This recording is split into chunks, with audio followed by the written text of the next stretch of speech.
说他跟纳粹没有差吗？有差吗？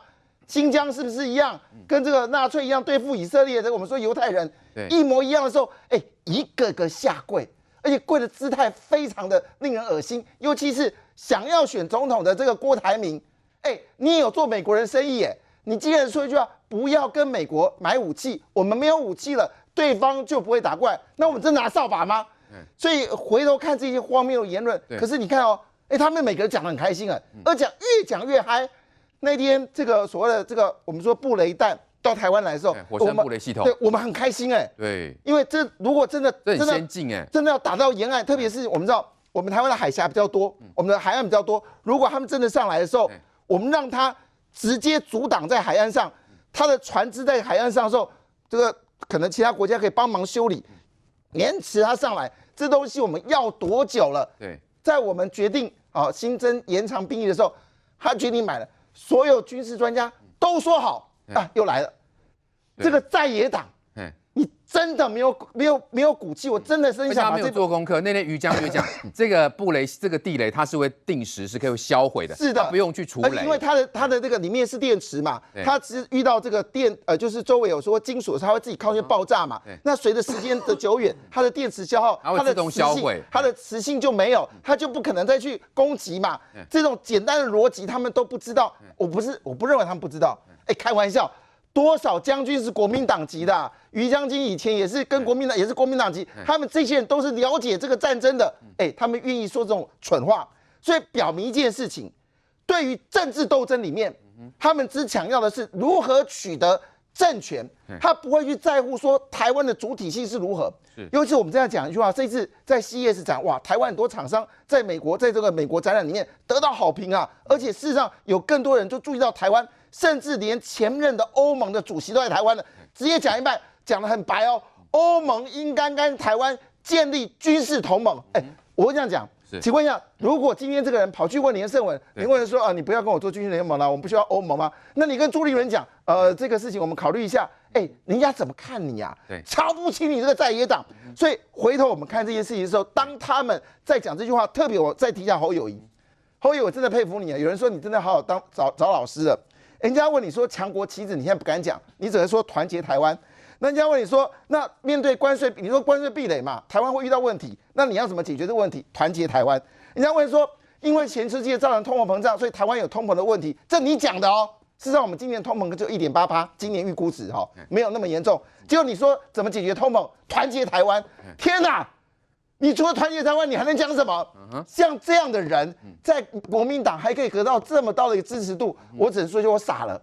我真的怀疑，到底你们国民党在想什么？经过这么多年，你们也不是没有执政过啊，这么多年里面有这么多人才，提不出一个完整的财政的想法，提不出完整的国防的想法，连经济外交都提不出想法，找一个人说一句话，团结台湾可以解决所有事情。那以后我们就台湾，我们都不要准备外销了，我们只要在我们的港口上面写个团结台湾，台湾经济增长。对，笑死了。对，因为蓝营现在可能看到了这个形势一片大好嘛，所以怎么选都会赢，就算是草包也没关系，也会选上。所以在这种情况下，我们现在看到即将要进行的台北市的立委补选，王宏威他就讲啊，6000块发这个太小家子气了啦哈，马上就被他说77万的选票补助款要不要还呢？看起来是好处占尽啊。正好怎么样看呢？他说没有啊，蔡其昌啊、蔡适应也都是代职参选了，也没有归还补助款了，是这样吗？这些人是落选那你王宏威不是你是选上议员还去就职了，然后现在又跑来选立委不是啦，就王宏威就说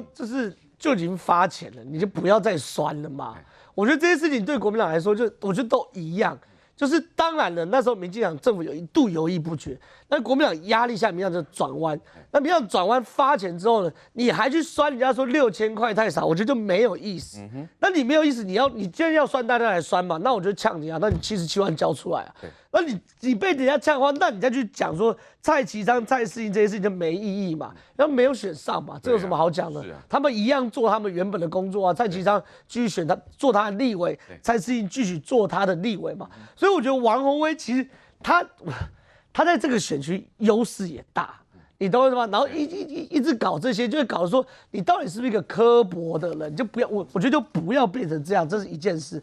另外一件事情哦，王宏威在这个选区，我一直很好奇，就是说他到底希望带给选民什么样的感受？他是说反正老娘就是挟着国民党气势好，我就来这边，还是说我真的可以带给这个选区一些不同的改变？其实我觉得回过头来，吴怡农至少我听到他对于很多国家政策是有些建议的哦，甚至包含台北市的市政是有建议的哦，包含机场。包含 B， 可是我其实努力回想，我回想不到王宏威过去几个月他到底做了什么事，说了什么事，他更像不分区的立委，他没有针对这个地方做出任何。他的角色几乎都是攻击手，名嘴，对，就是在做。看不到他对于什么市政有什么样的，对，他连市政层次的都没有琢磨哦，他更多都在讲那种国政层级的，就是评论6000块啊、核市啊的核电厂什么，就都不是他的。都不是他的工作嘛，也不是这个选区，要不上央视啊，去批评台湾啊，对啊，对不对？这2天，然后吴怡农人家是上外国媒体，接受访问，谈论台湾如何防卫自己。所以其实某种程度，我觉得王宏威到底要带给这个所谓选区什么样的改变，其实看不到。可他就扣谁嘛？我坦白讲，他就是扣谁嘛？就是国民党现在气势旺嘛，他就扣谁。可是问题是，这样选出来到底真的对这个选区是好还是不好？坦白讲，我觉得是个问号。对，的确，国文委怎么看？现在。蓝印是顺风了哈，所以形势一片好，看起来怎么选都会上就对了，所以落跑也没有关系。那我们也看到，包括侯友宜啊、卢秀燕啊这2都看起来都是不安于世，拢是没去选正副总统啊。这个王宏威的1月8号的选举，其实可以让侯友宜跟卢秀燕做一个参考值。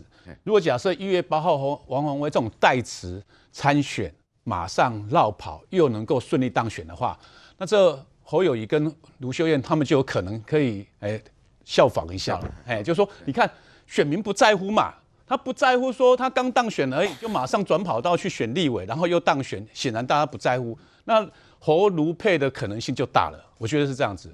然后又回想起来王宏威他真的这几个月以来给人家的这个诉求完全就只有抹黑跟攻击，跟他当初在党中央的那个角色是一模一样。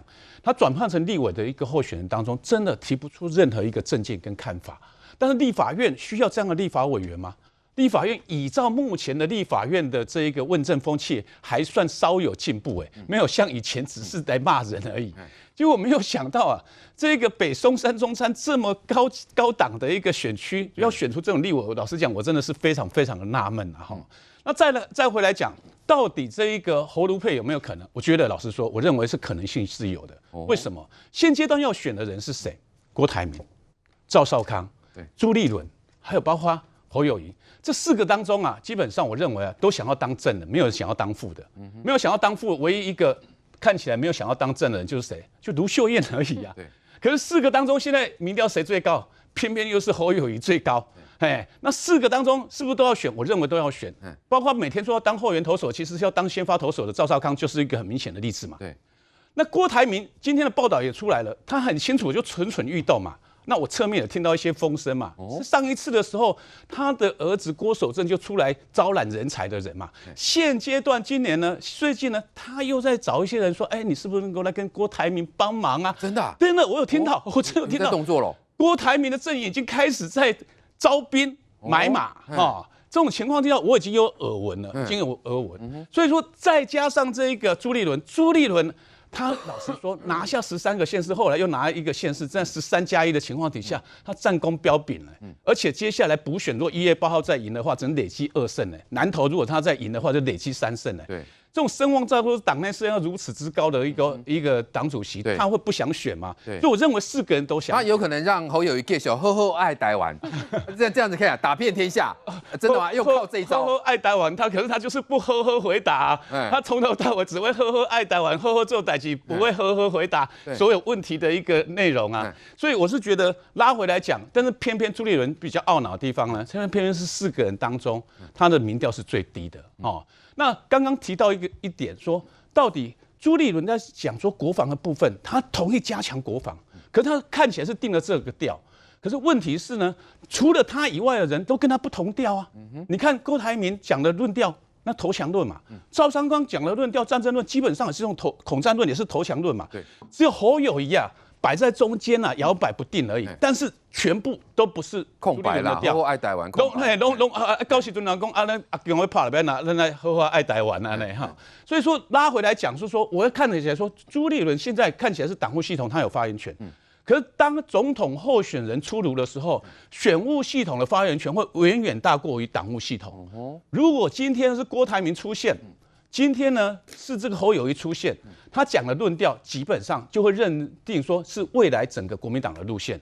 所以说将来国民党是不是如同现阶段那个朱立伦所讲的，说他一定会这个支持这个加强国防方案？未必，我认为国民党内部还充满了变数，因为现在就是不同调。是来寇姐，所以我们看到未来的选战啦，真的是蓝营落跑跟造谣，真的可以这样无往不利吗？不止落跑、造谣、说谎，而且呢还赖皮。今天呢，大家所批评的是你王宏威选台北市议员的时候有25727票，你有77万左右。那你再去参加立法委员选举，你再去参加这个选举，按照目前呢，就算他输了，他还是有补助款，所以是用讲道理的方式跟他说，你是有2份的补助款，所以你有1份应该是退回来。结果他用超级脸皮厚，简直就是一个没有任何羞耻心的回应的方法，是去跟人家蔡其昌跟蔡适应比，那人家有转过来再去选一个立法委员吗？他们不过就是那一次的选举领了1次补助款嘛。那今天跟你讨论的是，你是1+1的补助款，就是故意这种用造谣，然后这个抹黑、栽赃、赖皮的方式，因为对他的选民是有效的啊。因为从今年的大概6、7月开始，国民党跟民众党这些的候选人用的就是这种方法，这种方法无往不利啊。所以呢，连蔡培慧的这个来选立法委员，也可以说是民进党双标，这个根本就是不能相提并论。蔡培慧是落选的，他没有去这个当南投市县长，然后再来选立委员，没有说当选一个，然后又去选一个。这么简单的道理，一个读过大学的，而且还当了议员当那么久的人都做这样的回应的话，你只能说他的选民结构是变态的。如果他的选民结构的变态，相对他的阵营的选民现在又很消极，然后又有点不愿意扯入是非的话，那这个民主的定义就不一样啦。这就跟国防的事情是一样的。你觉得所谓罗志强会不知道他讲什么环保团体死光光，讲什么布地雷这个影响环保这件事情，你觉得他不知道这个很好笑吗？但是造谣有用啊，这个就跟党 BNT 这件事情，好像已经被他们讲成是陈时中的10大这个罪恶这个之首一样，一模一样。这个就跟高嘉瑜跟着喊所谓的那个我们的政府的盈余这么多，人民好会赚钱，政府的制度很好，政府的环境很好，让我们的税收可以这个剩下来这么多的钱，一模一样的做法。因为他们食髓知味，他们知道用这种方式打击执政党是非常有效的。那为什么是有效呢？因为你执政党就没人出来讲话呀。你国防部蔡英文、赖清德部长这个那天开完记者会，民调是支持的气势是上扬的对。然后这几天有人出来继续的阐释吗？有人继续出来论述吗？国防部有发动一个 campaign， 跟我们的社会的妈妈，因为现在很多高中同学，因为高中同学就是2005年以后出生的小孩，我有碰到很多，他的妈妈现在都是这个提心吊胆，有一点不确定感的。那你有继续的增加跟社会对话吗？你有告诉大家，当时大家并没有在野党那个时候是没有强力反对的耶。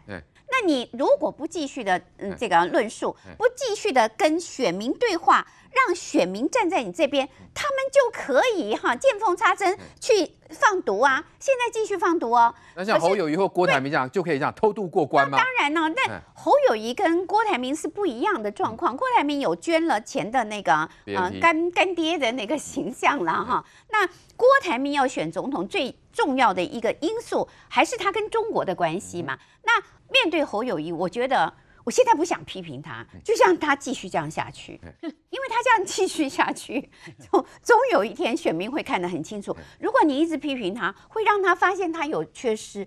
所以我要说，侯友宜好棒棒，你就团结台湾，团结台湾，团结到最后，你就会有这个814万票。让他继续厚厚爱台湾，让他继续。但是这些知己知彼，才是我们选举胜利的一个方程式。这一些状况对于民进党的总统、副总统，或者是现在的将来的主席，或者是现在的这些政治人物而言，你们有做过深入的探讨跟研究吗？你们怎么样去抓出他们的弱点，找到他们的强势，然后做好自己的准备吗？我请问国防部，你们那天开完记者会之后，你们国防部有跟民间沟通吗？你们有去座谈会，去跟妈妈，还是以为已经过了17、18岁的孩子，2005年出生的孩子，你有去跟人家讲吗？然后你有把全世界各国几乎媒体都大为赞扬的我们的那个新的兵役的那个课程内容这个非常肯定的，你有继续的跟社会对话吗？这一群家伙才是我们11月26号大输的原因呐！你们立法委员，我要再一次了，郭国文委员今天比较倒霉，在我的左边，你们委员不去盯着他们吗？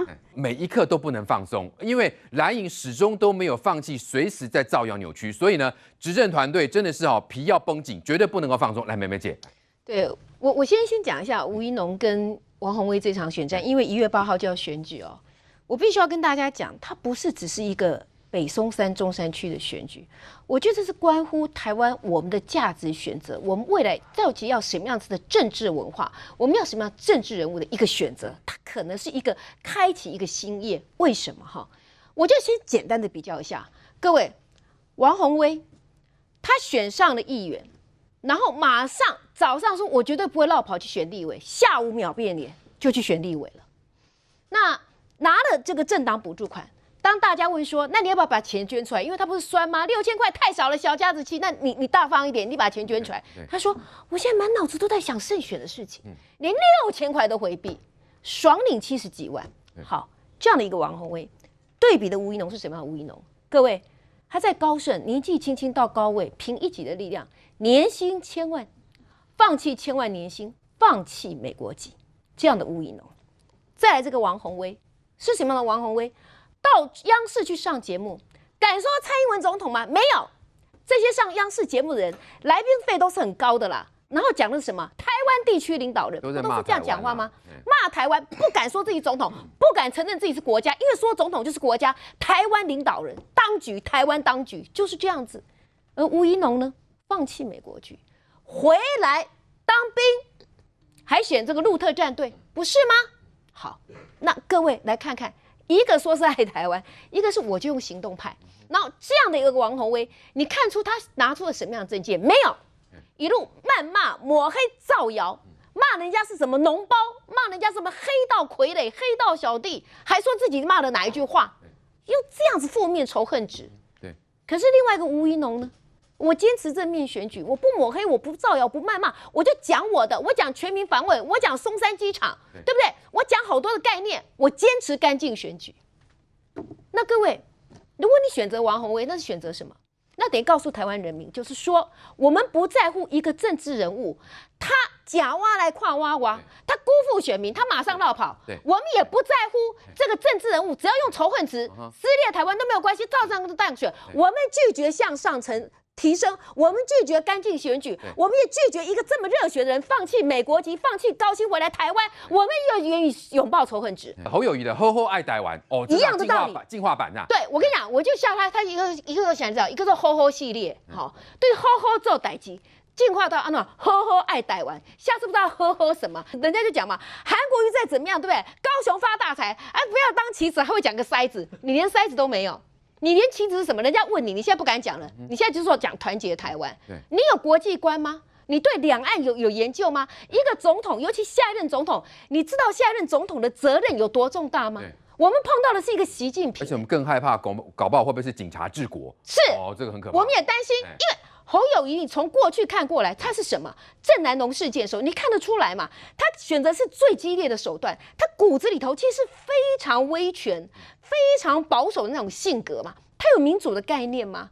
他他没有嘛，然后懂经济吗？那天义川兄已经讲了不知道几次的笑话，连关税壁垒还可以讲关税壁垒分明，我的妈哟，还有关税壁垒分明这种事情，所以可见的说他对经济完全不懂，他对国际关系不通，他对两岸没有研究，然后呢，他什么都不知道，但是他就靠着什么？第一，我觉得他非常厉害的就是说，他靠着华丽的包装术。第二嘛，永远就是笑脸迎人嘛，遇到不会问题的，呵呵爱台湾，呵呵做代志，就躲避掉一切嘛。他又懂得跟国民党保持距离，以策安全。所以呢，国民党一些讨厌的形象沾不上他的边，可他贩卖他警察铁汉柔情的这个形象，所以他就好像民调高高在上。但是请问一下，新北市改变了什么？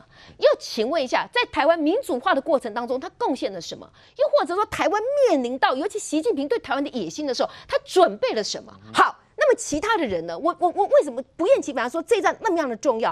因为我们都知道嘛，习近平对台湾有那种统一的急迫感。我甚至可以预言，在今年，你看到宋涛已经开始讲话，他说要跟台湾内部的有识之士共商。什么叫有识之士？白狼是有识之士，连胜文是有识之士，洪秀柱是有识之士，那个不想当兵的这这些人都是有识之士。那好，有识之士共商协商什么？你都可以想象到，他们会做的事情是，一方面用很多的军机军舰来压迫台湾，用压迫的手段制造紧张，然后内部有里应外合的力量，就说你看。民进党，你们就是不顾着战为兵凶，你们就不跟对方好好的谈，你们就是要铁板一块，让我们的孩子要延长兵役，兵凶战危啊，我们的孩子就上战场，用这些东西来撩动我们的心。所以面对这些状况的时候，如果今天我们没有办法认清这个情势，我们选出一个领导人是对台湾没有坚强的主权信念，甚至说像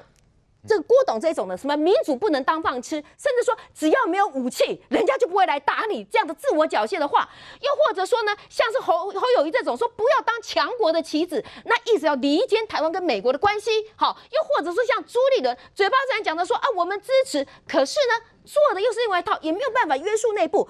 如果说今天没有一个对台湾有坚强的主体意识，而且知道国际关系的重要，知道我们站在历史的分水岭上头。如果没有这样的领导人，台湾我们面临什么的危机？那这一切的一切，我必须要告诉大家说，不是只有我们在电视上讲，我太100%我同意寇姐的话。我觉得我们现在执政当局，我们的行政当局，拜托你们，有多少事情你们应该出来讲，你们应该出来论述，你们应该出来澄清观念的。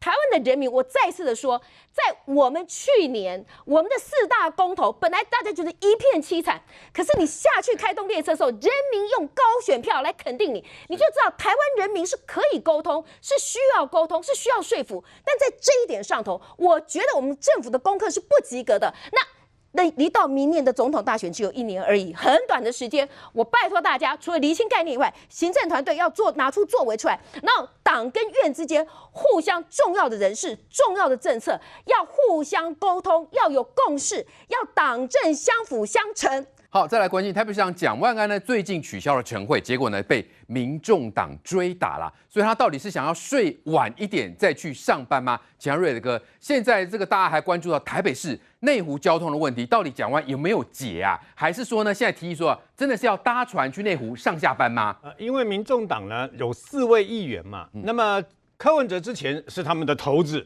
那现在柯文哲下台了，那这个蒋万安把柯文哲赖以自豪的7点半的这个晨会呢取消了，对，所以呢取消了以后呢，博秉柱当然就强制的 K 这个蒋万安。蒋万安，其实我个人倒认为说，蒋万安这个是他自己是台北市长啊，伯利黄珊珊为什么酸不屌嘛？对，那这个愿赌服输嘛，选民就是这个样子嘛，人家当选了嘛，他要怎么样，你又能如何啊？对，事实上也不过是把这个柯文哲嗡嗡嗡改成另外3个字叫 ZZZ 这样子而已啊，那可以睡晚一点啊，对，没有错啊。我当然是，那么蒋万安他自己要怎么做，我没什么意见。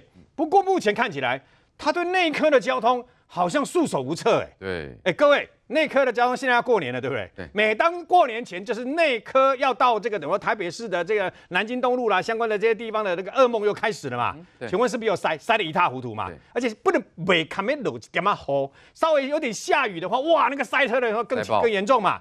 那你柯文哲束手无策嘛？那陈时中有提出他的这个见解嘛？那现在蒋万安，你不是也讲了一大堆吗？那现在就考验你有没有办法解决嘛？真的有办法搭船吗？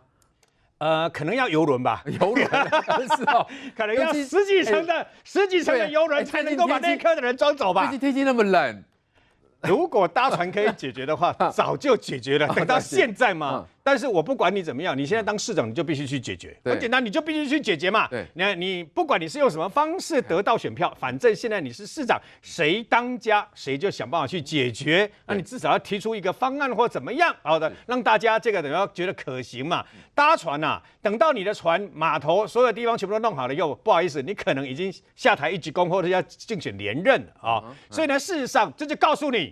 没有那么容易的，你必须要像那个陈时中那时候提的一些规划，事实上就可以当做一个参考哦。那么也不要去学柯文哲那些什么共同搭汽车，那个都是狗屁不通啦，你知道吗？那可是在这个问题上，我个人更在乎的是，照理来讲，你当一个市长，尤其是首善之区的这个六都之首的台北市啊，你有很多的缺，那很多的缺以后是不是有很多的人才？那事实上有很多的人想要当，我不相信你找不到人。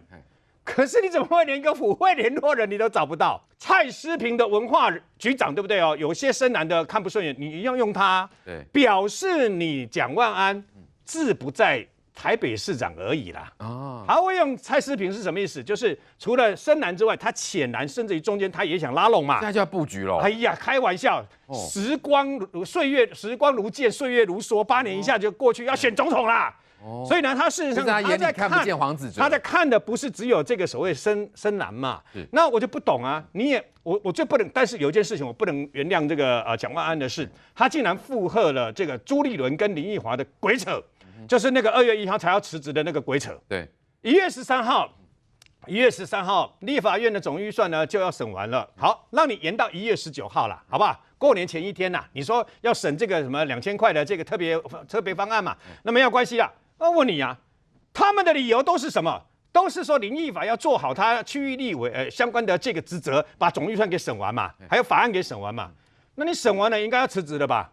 隔天就可以辞职了，1月14号或1月20号都可以辞职嘛。为什么非得拖到2月1号让你大安区的立委不能选？宁可让大安区没有议员都没有立委都没有关系，这是故意。为了你们自己个人的政治私欲，可以这样干吗？你还附和他？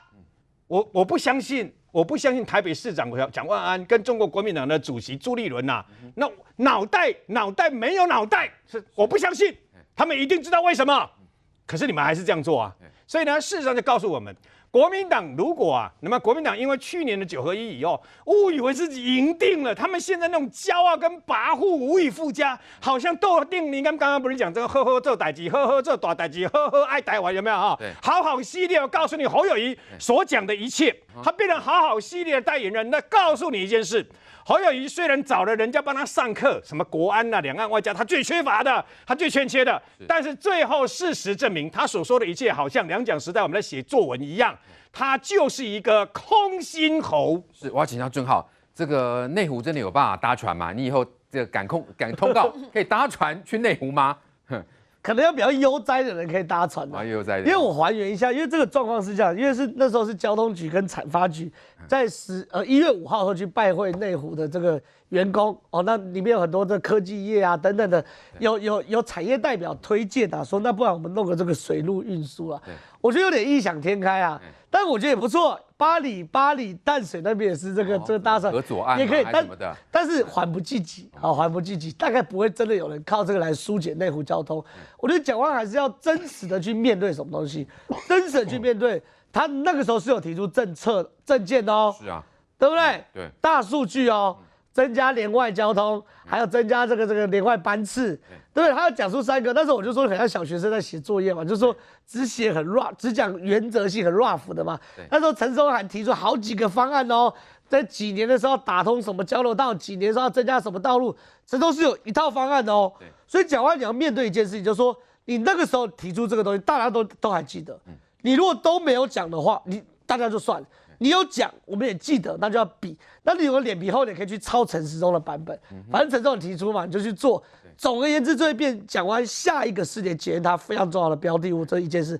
第二件事情哦，蒋万安的小内阁真的啦，状况现在看起来已经很明确，反而监督蒋万安的不是民进党，是民众党。现在所有小内阁这些事情都是民众党人跳出来去杀蒋万安的，包含晨会取消，包含现在府会缺了一个总府会联络人。我跟大家讲啊，一般来说府会联络人就是说交通局有交通局的府会联络人，教育局有，可能会有个总府会联络人配3、4个副的总府会联络人。哇，这多少缺啊！哇，可以很多人。我跟你讲，为什么没有？在等林奕华了。等林奕华哦。柯文哲时代的总府会联络人就是黄珊珊了，因为你这个总府会联络人是要处理台北市政府跟市议会的关系，层级不能太低，最少秘书长。那高阶一点就是所谓的副市长，现在副市长没人就是所谓的林奕华嘛，所以林奕华蒋万没有林奕华就不行了。不是，因为过去就是黄珊珊来处理，而且处理得好。我相信蒋万安也想要找，就是让林奕华来当这个角色。黄珊珊之所以处理好，就是他一位阶够高，2当过市议员，这个林奕华都符合了。所以应该就是要等林奕华，所以总府会联络人没有。那民众党也很坏，也知道在等林奕华，我就杀你这个，让你没有嘛。对，所以现在变成说，你为了等林奕华，你造出后面的政治效应太多了嘛，连吴怡农也打你嘛，说什么很这个不尊重选民啊，很恶劣啊等等的嘛，这也是。然后民众党也打什么？蒋万安没有召开晨会嘛？对，坦白讲，晨会真的蛮累的，7点半要开会，大家不要觉得7点半开会就是7点半开会，你6点总要起床吧？你要准备资料啊。对啊，还要准备资料等。所以说，如果啦，我对柯文哲这么多事情我都很多批评，唯一一个认同就是说他真的做戏的这个本领不错。他说呢，不要被形式主义绑住了。但问题是你不要形式主义，那意思嘛？那其实其他会议也不用开啊。不是，主要是因为柯文哲真的。这8年他真的啊，他晨会开有没有效果另外一回事，他真的7点半就坐在这边嘛。柯 P 那是在标榜自己用的啦。对啊，所以这是我对柯文哲唯一的觉得他厉害的地方。叫我7点半天天开会，我干不到，我做不到，我直接讲我做不到嘛。所以讲完我这边你要想清楚哦。就算没有晨会，那你可能要另外一个塑造你自己勤政的形象嘛。你阿公蒋经国对，最勤政爱民的人所以这个东西你不能只是说这个会以最高效率啊等等的，这东西都是空话。对，那就呵来开会，那你不如讲。现在看起来蒋万安讲的话其实也很空啊，也蛮空的，也蛮空，对不对？你这些都是政治效应，对，都是政治攻击，你要政治处理，你不能只讲空话。是，来郭文伟，所以你看蒋万安现在被跨破卡住了吗？基本上我觉得蒋万安从人事上还有一些的缺缺，还有包括市政上还没有一定的定调，可以看得出来，其实他当初只是为了选上，并没有真正准备好要来当这个台北市的市长哈。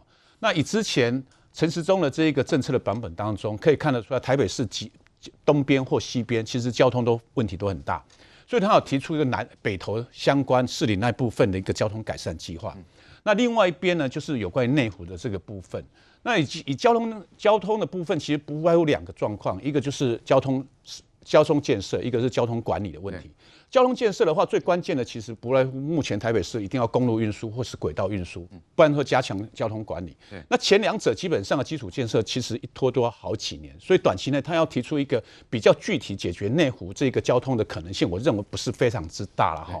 所以这个只是凸显出那个蒋万安其实他在政策面的部分其实准备不足了。那另外一部分，从他缺的人事当中，副市长也好，府会总联络人也好，包括研考会的这一个主委也好，这也是看得出来，他某个程度，他团队目前还没有到齐，也是他准备不及的地方嘛。对。以照刚刚郑浩的说法，确实是林奕华最有可能来当府会的总联络人。为什么？因为他曾经当过民意代表，他知道民意代表的角色跟需求是什么，然后他知道用什么样的语言来进行沟通，以至于呢，副市长一缺，连同府会总联络人都缺，所以这个凸显出来，林奕华其实是非常非常不负责任嘛。他让整个副市长悬缺在那边1个多月，结果呢，以后又让整个台北市大安区的这个立委又悬缺1年。他当初选他的9万多个这个选民，他是真的非常非常对不起这群人，更何况他也对不起什么人？对不起啊，他本来有一些市议员想要提早布局的，想要上来了。上次他的对手王心怡跟他一起选的，他接下来都没有机会了。甚至呢，以罗志强来说，在那个选区他也是拿到最高票，他也有可能性啊。那再来也影响到整个朱立伦可以，如果大安区补选，以大安区的选票结果来说，蓝的简直是囊中之物啊。对啊，他是有可能继续累积多一胜的可能性的，在垫高他的声望的可能性。对，所以林奕华一己之私啊，影响到很多人。可到目前为止，他为什么打这个算盘，实在让人难以理解啦。所以说我后来才知道，国民党觉得不需要再多一席立委了。基本上这一席立委，其实他也减少了这个立法院减少一个战力呢，减少一个战力。所以他所有这些盘算当中，都让人匪夷所思。我看到一个迹象嘛，他说他未来的服务处要给曾明忠嘛。对，除了曾明忠，他现在2届的这个不分区，将来有可能转战到这个。